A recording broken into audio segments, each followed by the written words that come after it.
qeverisë dhe opozitarizmit në spektrin plural dhe edhe me diversitet të theksuar të tij.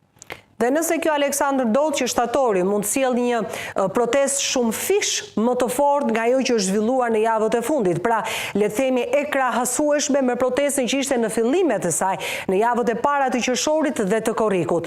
Si do të reagojë kryeministri Edi Rama, sepse deri më tani Flamingove ju ka ofruar një platformë që quhet Besa, një platformë me cila në pjesën e saj të dytë thot një marrëveshje që ka të bëjë me investimin turistik si në Zvërnes dhe Zazan, një periudhë që i lën 90 ditë për të parë se do të zhvillohet projekti, por në asnjë rast nuk është përgjigjur kërkesave të drejtë për drejta të protestuesve.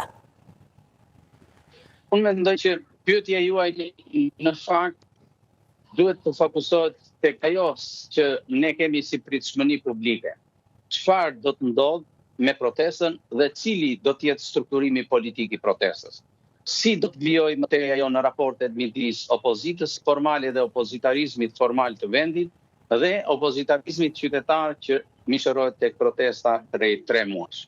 Nëse nuk arrijmë të krijohet një strukturim apo ristrukturim apo një formësim midis protestës dhe strukturave opozitariste formale të vendit, mendoj që terreni favorizon shumicën dhe kryeministrin Rama. Por nëse do që kapaciteti i protestës të dimensionohet jo vetëm duke u ruajtur bulevardin kryesor, por duke dhënë një impakt në mënyrën funksionale në gjithë hapësirën administrative të vendit, atëherë padyshim që kjo imponon ndryshime politike dhe detyron kryeministrin dhe shumicën politike të mos bëjmë më vetë thjesht lëvizje politike të brendshme, por të krijojë premisat dhe detyrimin për negocim me palët antagoniste të vetë. Një ndryshim politik pritet dorëheqja e Edi Ramës. Do të ndodhë kjo? Nuk e shikoj të mundshme momentalisht. Madje, më të mundshme dhe sipas të gjitha gjasave, kryeministri do të bëjë një arrim të kabinetit të vet, ndoshta edhe në pikpamje numerike mund të ketë ndryshime potenciale, por këto nuk janë substanciale. Dhe ajo që besoj është thelbi i pritshmërisë publike dhe qytetare në vend, ka të bëj me ristrukturimin dhe rikonceptimin e qeverisjes, raporteve të saj. Janë 3 shtylla që janë kritikuar në mënyrë të prershme, sidomos në 3 mandatet e fundit për zotin Rama. E para, dimensioni dhe shtylla e transparencës publike, e dyta, llogaridhënia publike dhe e treta, konsulenca publike dhe ofrimi i ekspertizës.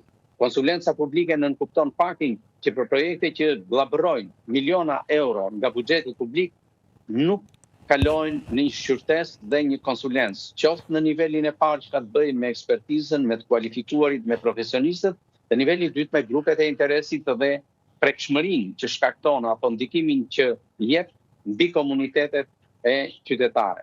Nëse nuk rikthehet kjo formulë dhe kjo strukturë, kriza e diferencës thelbësore, shpirtërore, ndërgjegjësore midis qeverisjes dhe qytetarëve do të ketë më shumë të konfliktit, do të ketë më shumë shprehje dhe padyshim ajo që ne e quajtëm qysh në fillim, lodhja psikologjike, depresioni shoqëror politik që përjeton shoqëria, do të shprehen edhe më agresivisht edhe më atraktivisht në këto 2 relacione që për të cilat folëm.